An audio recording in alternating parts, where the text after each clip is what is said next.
You can tell by the sound of this hand compactor. You start getting it compacted nice and tight.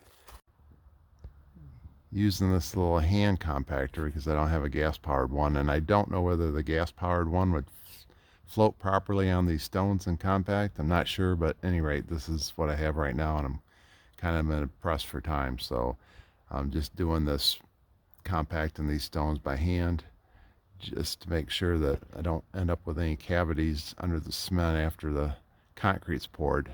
So this is just helping make sure I got all the stones nice and tight and compact before I pour concrete.